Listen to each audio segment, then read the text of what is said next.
गृहस्थ धर्म में जैसे है या जिनके पास बहुत अर्थव्यवस्था है, उनको चाहिए कि गौ सेवा से बहुत जल्दी शरीर पवित्र होता है, हृदय भी पवित्र होता है और गोविंद भी प्रसन्न होते हैं। यदि गावः प्रदक्षिणीर कार्या वंदनीया ही नित्यशः मंगलायतनम दिव्याः श्रेष्ठास्त्वेता स्वयंभुवा।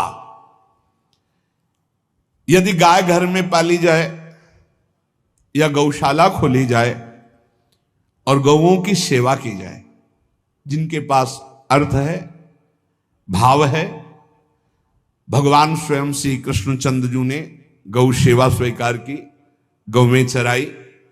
गौओं की परिक्रमा करने से, जैसे आप प्रभु के बिहारी जी के मंदिर की 4 परिक्रमा करें तो जो फल आपको मिलेगा वही गाय की 4 परिक्रमा कर लें तो आपको प्राप्त हो जाएगा।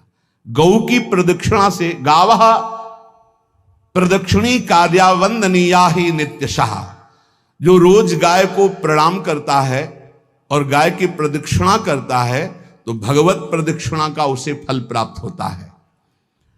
जहां गौएं विराजमान होती हैं वो बड़ा पवित्र दिव्य तीर्थ स्थल माना जाता है। गौएं जहां विराजमान रहती, गौशाला में भजन करे तो कई गुना बढ़कर के प्राप्त होता है। स्वयं ब्रह्मा जी ने गौओं को दिव्य गुणों से विभूषित बनाया है। अप्यागाराणि विप्राणाम देवतायतनानि च यद गोमयेन शुद्ध्यंतिम किम ब्रूमो हृदिकम ततः। गाय के गोबर से जहां लेपा जाता है वहां जिस देवता का आवाहन करोगे वही देवता आकर विराजमान हो जाएगा। अपवित्र भूमि में भी यदि गाय के गोबर का लेप कर दिया जाए तो परम पवित्र मानी जाती है। गाय बहुत पवित्र, जहां वो बैठती है, जहां वो मूत्र त्याग करती, गोबर त्याग करती, वो स्थान तीर्थ तुल्य पवित्र माना जाता है। भगवान जब गाय के पीछे पीछे चलते तो गोरज उड़कर उनके मस्तक पर विराजमान होती, उनके मुखार बिंद पर विराजमान होती। बाल गोविंद के अनिष्टों को दूर करने के लिए गाय के पूंछ को उनके ऊपर से झाड़ा देती थी मैया। जब गुरुमंत्र वैदिक सिद्धांत से दिया गया था पहली बार तो पंचगव्य पिलाया गया था। गोमूत्रम गोमयम क्षीरम दधि सर्पिस्तथैव च गवाम पंच पवित्राणि पुनंत सकलम जगत। कितना भी बड़ा पापी हो, अगर पंचगव्य पिलाया जाए तो वो वैदिक मंत्रों को स्वीकार करने लायक हो जाता है, पवित्र हो जाता है। पंचगव्य में 5 चीजें गाय की होती है। गाय का मूत्र, गाय का गोबर, गाय का दूध, गाय का दही और गाय का घी, ये 5 मिलाकर पंचगव्य पिलाया गया था। पहली बार जब वैदिक मंत्र दिया गया था तो पंचगव्य बनवाया था गुरुदेव भगवान ने संन्यास, और वो पिलाया था। ये पंचगव्य पिलाने से अपवित्रता का नाश होकर पवित्रता का संचार होता है। इसलिए धन्य है उनका जीवन जो गौ सेवा परायण है भगवत भाव से। गाय में साक्षात भगवान का भाव रखकर गौ सेवा करते हैं। त्रिषिता गौर गृहे बद्धा गेहे कन्या रजस्वला देवशास्त्र सन्निर्माल्य हंति पुण्यम पुराकृतम। यदि घर में गाय बंधी है और भूखी है और प्यासी है तो तुम्हारे सारे पुण्य नष्ट हो जाएंगे। अगर घर में रजस्वला कन्या बहुत काल तक है और उसका विवाह आप नहीं कर रहे हैं तो आपके सारे सुकृत नष्ट हो जाएंगे। यदि घर में ठाकुर जी विराजमान है, कर का पहनाया हुआ माला सुबह तुमने देख लिया तो तुम्हारे सारे पुण्य नष्ट हो जाएंगे, क्योंकि शयन कराते समय तुमने उतारा नहीं, अर्थात तुम सेवा में प्रमाद करते हो। तो देवतास्त्र सन्निर्माल्य हंति पुण्यम पुराकृतम। जैसे सुबह श्रृंगार किया तो रात्रि के शयन के समय वो हटा लेने चाहिए माले। जब हम शयन कराते हैं तो भले पुष्प शैया पे शयन कराएं पर माला नहीं धारण कराएं। श्रृंगार का माला अगर दूसरे दिन दर्शन किए क्यों पहने ठाकुर जी तो तुम्हारे सुकृत नष्ट हो जाएंगे। गाय बंदी हो घर में, वो प्यासी है और भूखी है, तुम्हारे सुकृत नष्ट हो जाएंगे। तृषिता गौर गृहे बद्धा, क्योंकि तुम्हारे पास है, सेवा करना चाहिए। यो वै गाम प्रतिसिद्धेन्त चरंतिम च स्वतरणम नरहा तस्य पूर्वे च पितरः कंपन्ते पतनोन्मुखा। यदि गाय हरी हरी घास चर रही कहीं और तुमने डंडा ऊपर प्रहार किया और लाठी मारी तो तुम्हारे पितर खोपड़ी के बल नरक जाने के लिए तैयार हो गए, ये लिखा है। चरंतिम स्वम तृणम नरः तो तस्य पूर्वे च पितरः कंपन्ते पतनोन्मुखा। इसीलिए क्या भारत से कहीं किसी की तुलना हो सकती है, जहां गौ को माता की पदवी दी गई, जहां गौ को हम आराध्य देव के रूप में मानते हैं, आराधना करते हैं। गौ रक्षा, गौ सेवा, ये बहुत बड़ा इसमें छुपा हुआ है। स्वयं भगवान अवतरित होकर गौ जब गाय के रूप में पृथ्वी रमाती तो भगवान का अवतार हुआ है।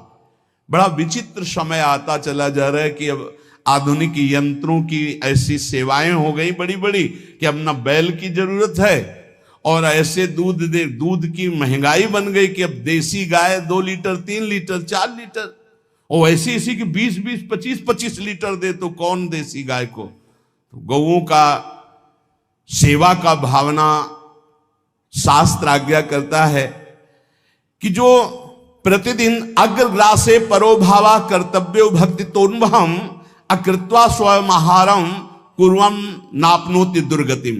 जे ही तुम्हारे गृहस्थ में घरों में पहले होता था, अब तो भगवान जाने, जे ही पहली रोटी तवा में गई तो वो निकाल करके पक्की रखी जाती थी गौग्रास के लिए, पहला रसोई में।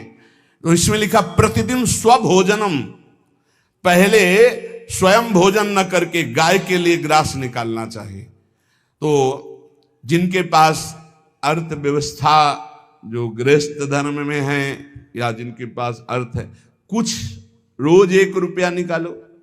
हम कह रहे रोज निकालो तो महीने में 30 रुपया होते, 30 रुपया में एक गाय को हरी घास तो एक टाइम पवा ही सकते हो ना, बहुत नहीं है तो 1-1 रुपया निकाल के अगर एक गाय को चारा दोगे तो एक बार का भोजन तो हो ही सकता है। 30 रुपया में हरी घास जाकर के उसके दावा एक बार तो पवा दोगे ना। अग्रग्रासे परोभावा कर्तव्य भक्ति तोन, हम भक्ति पूर्वक गाय को 1 ग्रास भोजन में 1 रोटी तो निकालना चाहिए गाय के लिए, ऐसा शास्त्र आज्ञा कहता है। जो ऐसा करता है तो अकृत्वा स्वयमाहारम कुर्वन् नाप्नोति दुर्गतिम, अपने आहार से 1 रोटी निकालकर गाय को देता है और स्वयं 3 रोटी भले पाले 1 रोटी गाय को दे दी तो बोले उसकी दुर्गति नहीं होगी, अर्थात उसके अंदर भाव बढ़ता चला जाएगा वो भगवान की भक्ति में। और तेनाग्नयो हुता सम्यक पितरश्चापि तर्पिताः देवास्त पूजितास्तेन यो ददाति गवान्हिकम। जो प्रतिदिन गौग्रास निकालता है, अर्पित करता है, तो उसको अग्निहोत्र करने का फल मिलता है, उसके पितरों को तृप्ति मिलती है और समस्त देवताओं के पूजन का फल मिल जाता है जो गौग्रास निकालता है। यो वै ताड्यते यष्ट्याधेनुम मर्त्यो विमूढ़धि। जो मूर्ख मनुष्य, जैसे अब गाय दूध नहीं दे रही, मार डंडे डंडे मार रहे हैं, इंजेक्शन लगा रहे हैं, ऐसे वैसे कर रहे हैं, उसको ताड़ना दे रहे हैं, तो बोले जो मूढ़ बुद्धि मूर्ख मनुष्य, यो वै ताड्यते यष्ट्याधेनुम मर्त्यो विमूढ़धि, वो गाय को लाठी से मारता है, डंडे से मारता है, हाथों से मारता है, तो धर्मराजस्य नगरेशा याति करवर्जिताहा। धर्मराज जी पहले अपने नरक में ले जा करके उसके कहते थोड़े थोड़े तिल तिल करके पहले इसके हाथ काटो, मरना है नहीं वहां, अब आराम आराम से थोड़े थोड़े पहले हाथ वर्जिताहा, इन्हीं हाथों से गाय को मारा था ना, तो ऐसे थोड़ा थोड़ा काटा जाता है उसके हाथ। कर वर्जिता, उसके दोनों हाथ काट करके थोड़े थोड़े। यो वै दंसान वार्यति तस्य पूर्वे कृतार्थ काहा नत्यंत सवादिस्मास तरिष्यति भाग्यवान। जो गौ के शरीर को स्नान कराता है, गौ के शरीर को कीट आदि से मच्छर आदि से रक्षा करता है और खूब अच्छा अच्छा पदार्थ गौ को, केवल दूध के लोभ से नहीं, ये हम गौ सेवा की बात कर रहे हैं, ये कि नहीं वहां 10 लीटर दूध देती तो हाथ फेरो, जब दूध नहीं देती है तो चारा भी ठीक से नहीं दे रहे, और उसके ये स्वार्थी हो, गौ सेवा का बात नहीं। वो दूध का लोभी केवल व्यापार की बात करता है। गौ सेवा का तात्पर्य है गौ सेवा केवल, खूब बछड़े को पिला दिया प्रसाद रूप से, जो दूध मिला उसका अपने सेवन की, वो बात तो अलग है। अब बछड़े को तो जरा सा केवल पिन्हाने के लिए कर दिया और खूब सारा दूध लीटर में नाप करके जा रहा है, और उस समय तक तो खवाओ पियाओगे ही खूब अच्छे से। इसके बाद जब दूध देना बंद किया तो उसका आदर सत्कार खत्म, खोल के बाहर ऐसे वो प्लास्टिक खाते घूम रही है, तो ये गौ सेवा नहीं मानी जाएगी, वो स्वार्थ पूर्ति मानी जाएगी। जो सदैव गौ सेवा करता है, उसके डांस मच्छर हटाता है, स्नान कराता है, पीठ में हाथ फेरता है, उसके पूर्वज जो पितर होते हैं वो नाच पड़ते हैं, उनका मंगल होना शुरू हो जाता है कि हमारे वंश में गौ सेवक पैदा हुआ, बड़ा भाग्यवान है, और वो गौ के द्वारा हमें तार देगा, ऐसा भाव। गौ सेवा हमारे सनातन धर्म में बहुत बड़ा स्थान गौ सेवा का है। पर एक बात ध्यान रखें, इन सब सेवा का फल है भगवान के चिंतन में निरंतर वृत्ति डूब जाए। हमारी एक एक वृत्ति, एक एक क्षण भगवान के चिंतन में डूब जाए।